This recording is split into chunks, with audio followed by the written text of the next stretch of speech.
PlayStation PS5 Pro reveal. PS5 Pro full technical presentation by IGN. Now I don't fuck with IGN like that, but I'm going to give them a chance here. PlayStation is charging like $700 for this shit, so I want to be impressed. I'm gonna act like I know what he's talking about. I know a little bit, but I'm gonna try and be locked in for this one. Okay, so let's get to it. PS5 Pro. Let's see, man. Let's see if I'm buying one. Blow me away. Pause. Blow me.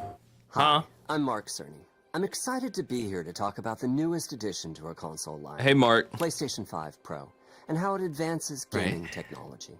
Right. But first, I want to take just a minute to look at what we put in the original PlayStation 5 Okay. and how it delivers an exceptional gaming experience. Yeah, I already know this, Mark, but you don't have to go back over it with me.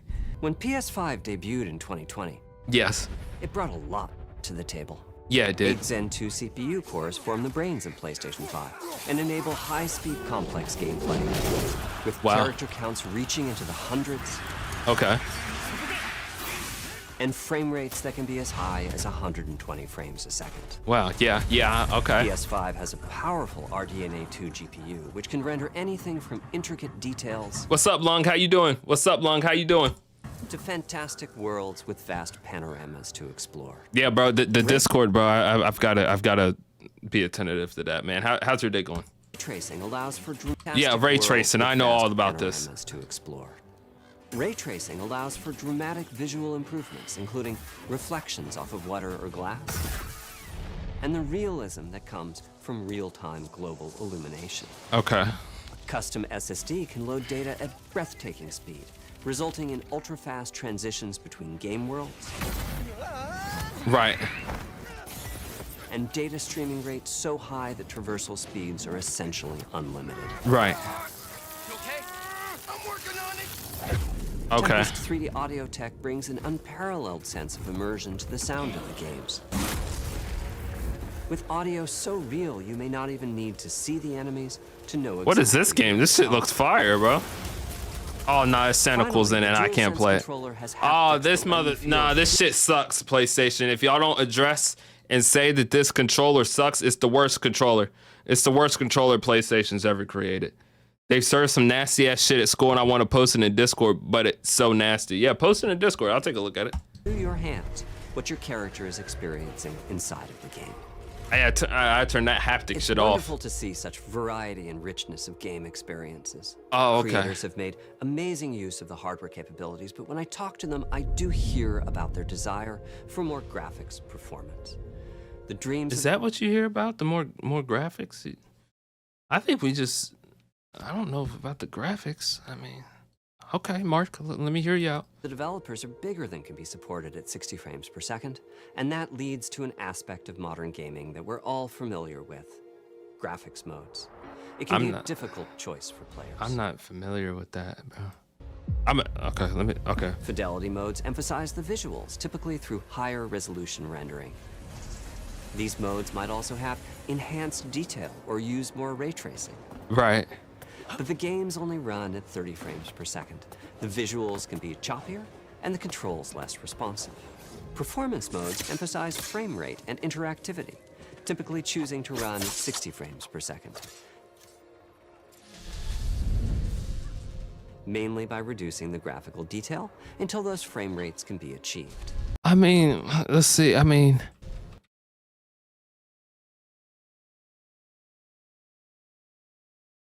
I guess. Mainly by reducing the graphical Where are you detail going with this, until Mark? those frame rates can be achieved.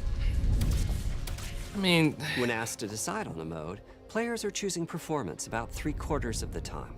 Removing that decision, or at least narrowing that divide, is one of the key targets for PlayStation 5 Pro. We okay. want to give players the graphics that the game creators aspire to, the high frame rates that players typically prefer. Right, To do okay. that, PS5 Pro substantially improves over PlayStation 5. This dude is not even a real human. This dude's a fucking robot. Nobody talks like this. Why does he sound like this? Oh my goodness, Mark, I don't mean to roast you, but look at your hair. It's so fucking straight. It looks dry. It looks thin. There's split ends over here, Mark. You need to moisturize everything. Well, it's not. I mean, you don't moisturize a robot because it'll start fucking tweaking out. You can't do that in the middle of the PlayStation 5 Pro full technical presentation. Here's what we call the big three. Oh. First, Kendrick. we made the GPU much larger Okay. and increased the speed of the memory it uses. The result is rendering that's up to 45% faster. Okay.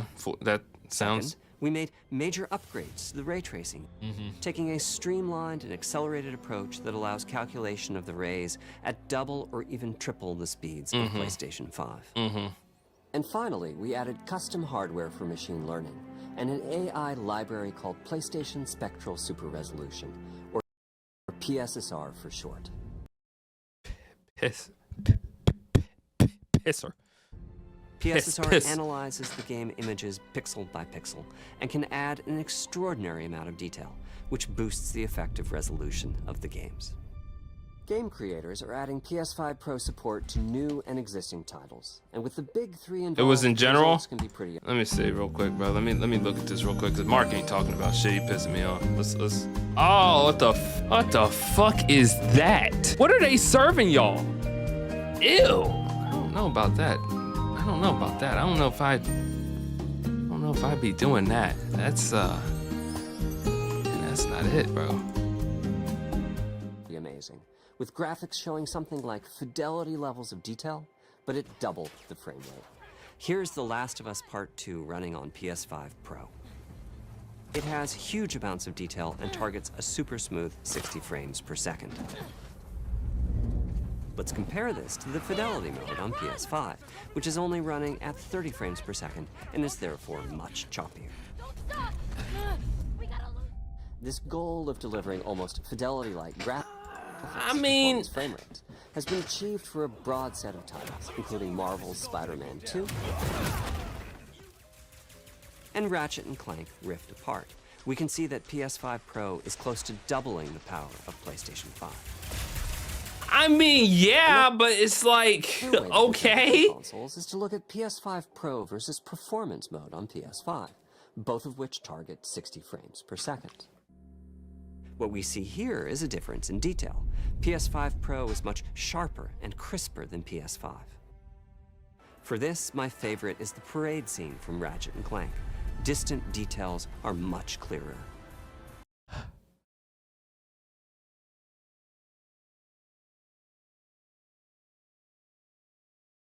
I mean, And sure. here we can see Marvel's Spider-Man 2 is noticeably higher resolution throughout the scene, including the trees and procedural cars.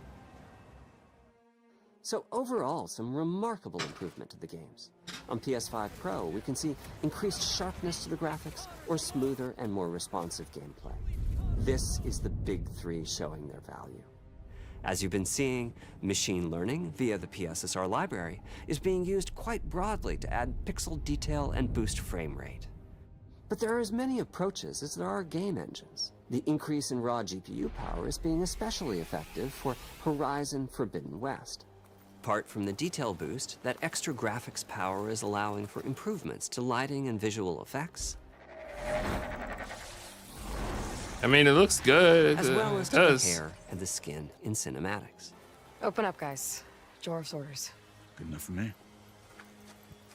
I mean, it looks great. Ray tracing I'm is not fun gonna to lie, it looks great. But I think Horizon already looked great. Usage as well, particularly when the games are focused on I'm higher trying frame to see why I'm spending $700. rate. The faster hardware in PS5 Pro can make a real difference. Blink, motherfucker. Allowing Gran Turismo 7 to add ray-traced reflections between the cars in gameplay, Okay, that's while continuing to support their targeted 60 frames per second. That boost in ray tracing is also delivering big wins for Hogwarts Legacy, okay. allowing not only for better reflections and a greater variety of reflective surfaces, but also for further realism in the casting. That look a of little shadows. choppy. I hope you've enjoyed this run-through of the technology behind PlayStation 5 Pro. Yeah. Simply put, it's I the mean- most powerful console we've ever built. Okay. And a worthy addition to the PS5 family. Uh-huh. Let me wrap this up by giving you a quick look at a number of games running on the new console. Okay.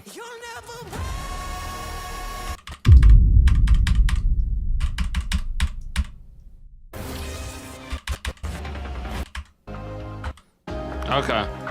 So available November 7th, 2024. $699. Vertical stand sold separately. You can't even get the fucking stand with the shit, bro. And you're not even supposed to stand the vertical because, like, whatever, bro. They're over here talking about fidelity and ray tracing, and it's like, bro, am I a fucking robot to where like I'm gonna see every detail and I'm gonna be and I'm gonna be like, oh my god, I see everything. Like, bro, it doesn't matter, bro. I don't give a fuck, bro.